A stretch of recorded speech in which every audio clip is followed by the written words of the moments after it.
So welcome you class and Olive class. We're sorry that you can't actually come to the church this year, but this is what it would be like if you did come. And we're going to show you a little bit about the Easter story inside. So come and follow me and come on in. Okay, so here we are at the church. Come along inside. Easter is the time when Christians everywhere remember what happened to Jesus in the last week of his life and after his death. As you journey with us through these events, you might want to pause the video sometimes to talk about your ideas or to finish the activities. The Easter story begins with Palm Sunday. One sunny spring morning, Jesus and his disciples were going up to the great city of Jerusalem, where they were going to celebrate the Passover feast. The time of the Passover was very special to the Jewish people because it celebrated when they gained their freedom. It was a time when they moved into a better life, and this is what the people of Jesus' time were hoping for as well. They believed that the Roman army who were oppressing them would one day be overthrown, that the Roman occupation would be driven out, and they hoped for a leader who would do that for them. What they really hoped for most was a better life, and it was a time for hopes and dreams.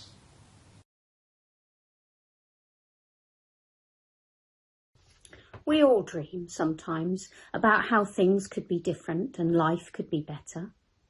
As you listen to this first story, think about your hopes for the future.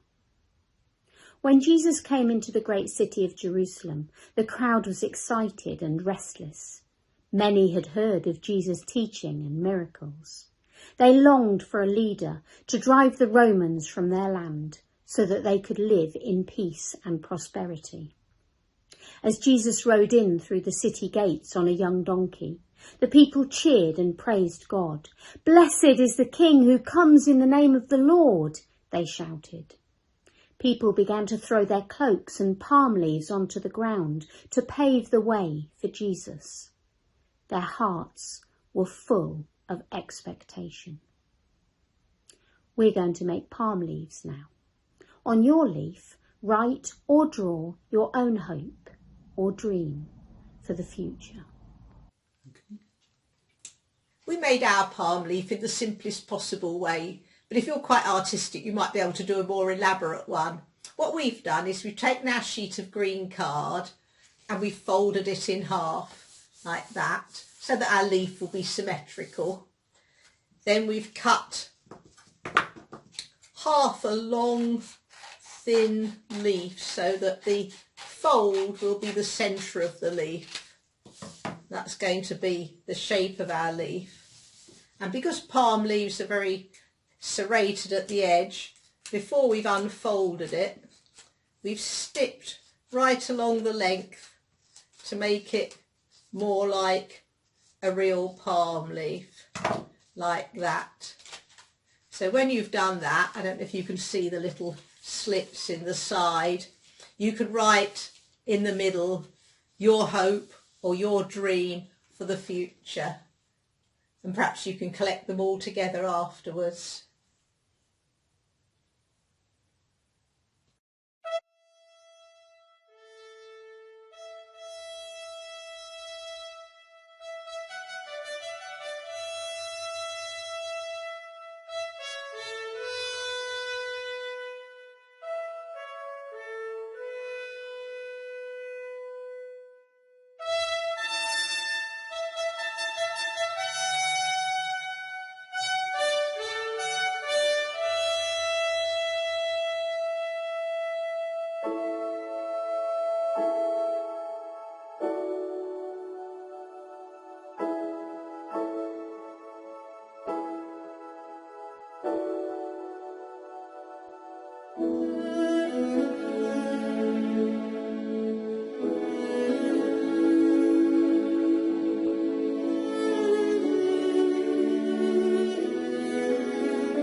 Now that they were in Jerusalem, Jesus and his friends went to a house to celebrate the special Passover meal.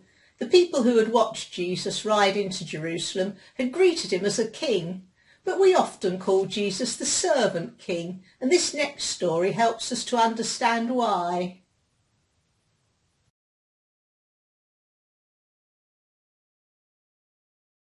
Jesus lived in a hot and very dry land. Most people travelled from place to place on foot. It was the custom to welcome travellers by washing their feet in cool, clean water. Normally, a household servant did this.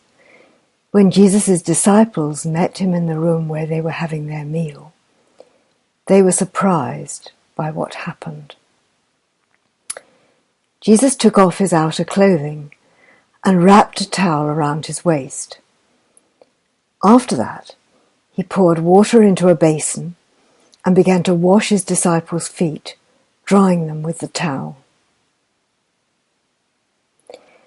When he had finished washing their feet, he put on his outer clothes and returned to his place. "Do you understand what I've done for you?" he asked them. "You call me teacher and Lord, and rightly so, for that is what I am. Now that I, your teacher and Lord, have washed your feet, you should also wash one another's feet. I have set you an example that you should do as I have done for you." Jesus had set them an example of serving and caring for one another. How can the followers of Jesus care for one another today? Look at your hands and think about the caring things they can do as we read this prayer from St. Teresa of Avila. If you like, make the sign of the cross on the palm of each hand. Christ has no body now on earth but yours. Yours are the only hands with which he can do his work. Yours are the only feet with which he can go about the world. Yours are the only eyes through which his compassion can shine forth on a troubled world. Christ has no body now on earth but yours.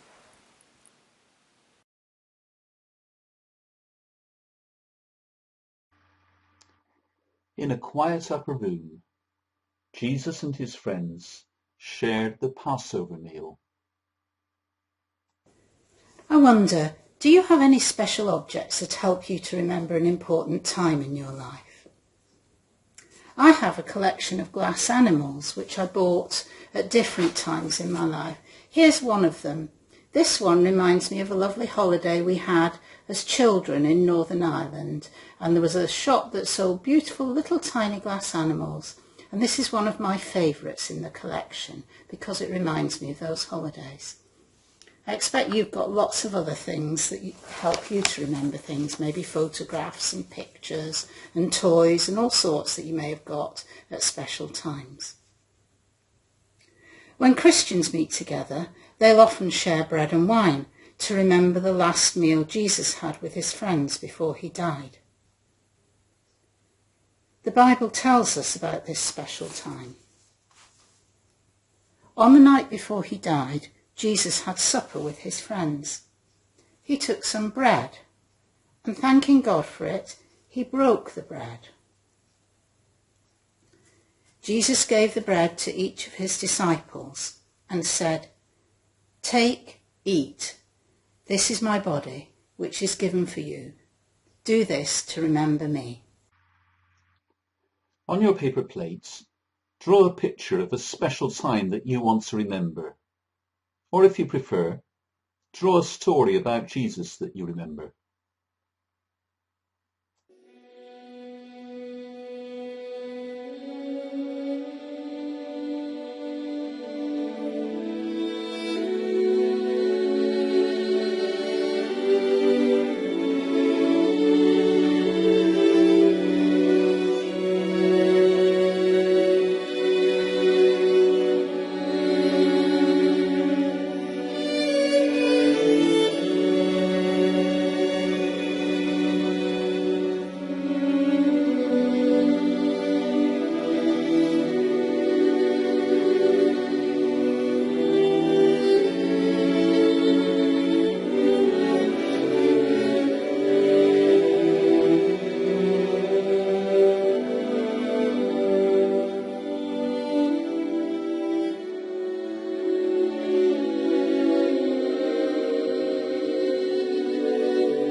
After they'd eaten the Passover meal, they sang a hymn and went to a garden not far from the city.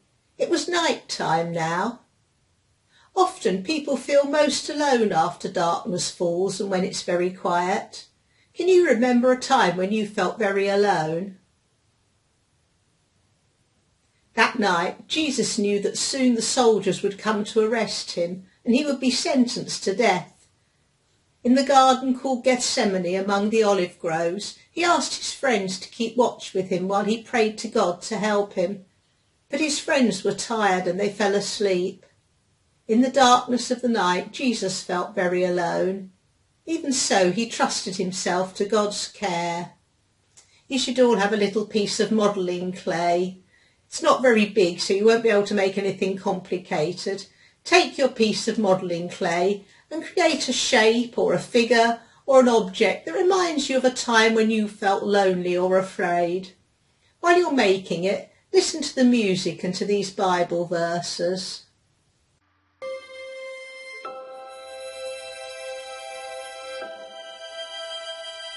God says, I have called you by name. You are mine.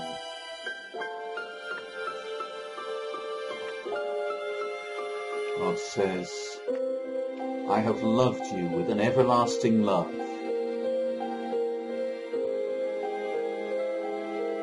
Jesus said, peace I leave with you, my peace I give to you. Do not let your hearts be troubled, and do not be afraid.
During the night, the soldiers came to arrest Jesus. Jesus was with his friends when the soldiers came, but they got scared and they ran away. And so the soldiers took Jesus to go and see the governor, Pontius Pilate. Pilate asked Jesus some questions. The crowd were there as well, and they told lies about Jesus, and they insulted him. Eventually, Pilate told his soldiers to take Jesus away and to crucify him. So behind me here, there's a cross. And this is how the Romans would have put people to death at that time. And so Jesus would have died on the cross. So just look at this cross here. What does it make you think? Now, Jesus was taken outside of Jerusalem, outside the city walls, to a place called Golgotha, to be crucified. And that's where they were going to nail him to this cross here. The soldiers nailed Jesus to the cross, and they put a sign above his head that said, Jesus of Nazareth, King of the Jews, which may sound like quite a nice thing to write about somebody, but it wasn't. It was a joke, mocking Jesus. And whilst the soldiers waited for Jesus to die, they threw dice to see who would get his clothes. So this was pretty painful for Jesus, not a nice experience at all. And so as Christians, we use the cross as a symbol, and it helps us to remember that Jesus died for us. But we remember something else as well when we look at the symbol of the cross, because we know that Jesus' death wasn't the end of the story. We know the rest of the story, and we know that Jesus rose again from the dead. And so when we look at the cross, we don't just see the painful memories of Jesus dying. We see hope. We have the cross as a sign of better things to come in the future. Now, you should have with you a little cross that you can scratch the black stuff off with a plastic pen or something. Now, if you would like to pray for someone, if you'd like to pray for a person or a situation, something where you want to be hopeful, something that you hope will get better, then you can take your little cross and you can scratch the name of the person or the name of the situation onto that cross. And I'm going to give you a moment to do that now.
So hold the cross that you've written your person or your situation on, and we're going to say this prayer.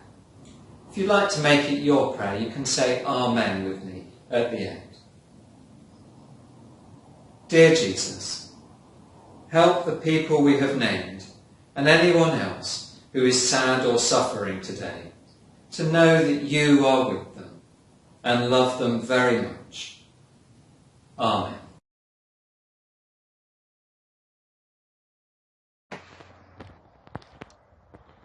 After Jesus had died, his body was taken to a tomb built into the rock in a beautiful garden. Very early on the following Sunday morning, some of the women who'd known Jesus came to the tomb. They were carrying spices. They were going to anoint his body, but they wondered what would happen when they got there. Just imagine you were one of those disciples coming to that graveyard on that morning, just a few days after Jesus had been crucified. How would you be feeling? What would you be thinking? Perhaps take a moment just to write down maybe one word that would say how you were feeling. I know in past years some of the children have suggested words like sad or worried or frightened even. I should think so, because some of them were imagining those Romans had crucified Jesus. These were disciples, and they would probably be terrified. That's why they were coming maybe early in the morning. I think they would be frightened of being arrested. Perhaps that's why it was the women who came. They would be less likely to be arrested. Yeah, maybe they were just a bit braver. Maybe they were braver. Yeah. But yes, lots of people have suggested words like sad or unhappy or wondering what was going to happen now after everything that they'd been expecting had turned out different. They must have been feeling quite... I suppose Jesus had been telling them, but they didn't really understand. That's right. Jesus had tried to say to them he had to die and to rise again, but I don't think that you wouldn't understand that. I wouldn't understand that. Even after 2,000 years, we hardly understand it. But they must have had some idea maybe something was going to happen, they were still perhaps a little bit hopeful. I don't know. But then, of course, they came to the tomb, and it wasn't a tomb like the ones that we have nowadays in our graveyards. What was it like? It was like a great big cave in the hillside with a great big, huge stone rolled across it. Yeah, and those stones, they were so big that it would take several men to... And the women were probably thinking, who's going to roll away the stone? Because they were, yes. They brought spices and so on. It was their custom in those days to sort of anoint the body with spices and things that smelt nice. They couldn't do it straight away because it was their day of rest when they couldn't touch a body. So that's why they were coming in the morning a couple of days later. But then they got the shock of their lives, didn't they? They did. They got there, and the last thing they expected... Yeah, the stone wasn't there. It had been rolled away. And they couldn't imagine how that had happened. And the tomb was not only empty, but the grave clothes were folded neatly laid there. That's right. So the body would have been wrapped in these linen cloths that they used to use in those days. They were folded up neatly, but there was no body there. I mean, what do you imagine they thought then?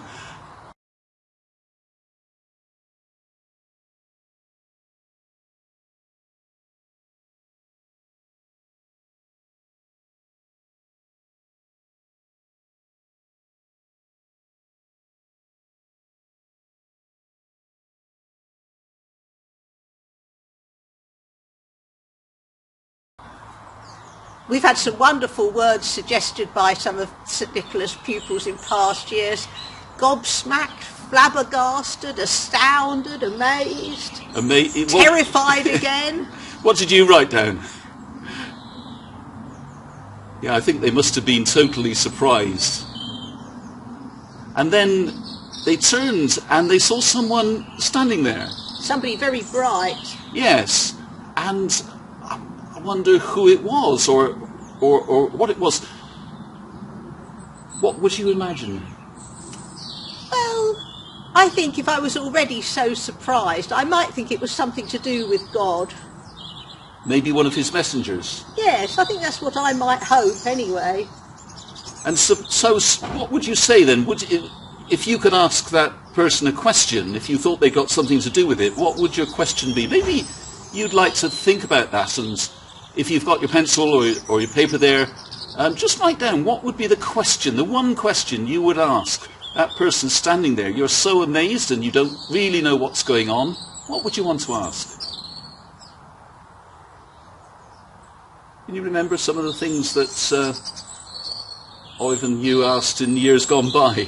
Yes, I can remember some of them. I think they got the idea that they would be quite frightened, that they would think this was an angel, and it would be they would be perhaps quite afraid to ask the question. But things like, where is Jesus now? I should think so. Yeah. So what's happened to the body? We came here to anoint him with the spices. Where's the body gone? Have you taken him away?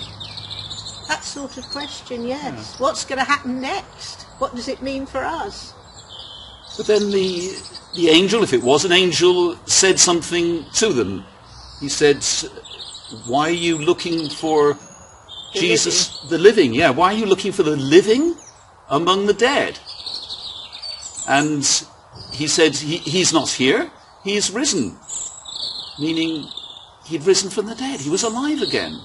And I think that at that point, some of these women had seen when Jesus raised Lazarus. They'd heard the things that Jesus said. Suddenly, after all the shock and the upset and the fright and the sadness, they would begin to feel hope again. I think so. And maybe they'd want to tell their friends. They certainly would. I think they ran, in fact. In fact, exactly. And so they'd run back and they'd tell the other disciples, and I guess, what would they be thinking? Could this really be true? Some of them would have run straight away, and others would have been more doubtful, because everybody's different. But for all Christians today, this is such a special story, and Christians today believe that it was the time that Jesus was raised from the dead and that he's still alive. That's right. And I wonder what you think about this. So maybe you've got your own ideas, you'd want to write them down, or tell us what your thoughts are and what you think. Maybe come back and find out a bit more the next time that you can come to St Nicholas Church. And we hope we'll meet you again when we're doing the Open the Book or something like that. We'll come to an assembly and we'll see you again. And because Easter is very much about new life, you might wonder why we have rabbits and chicks and eggs, but it's really because they're all about new life. It's the time of year when we start to see lambs in the field. In this country, new life in the spring is really noticeable, and that's why we have eggs at Easter, to remind us of new life coming again. So please enjoy the little Easter eggs we've also sent for you. Yeah, this is usually the bit that Year 5 like the best, isn't it, when they get the chocolate eggs? If you can't eat chocolate for any reason, there are some vegetarian jelly sweets as well. OK, well, enjoy them, and we hope we see you soon.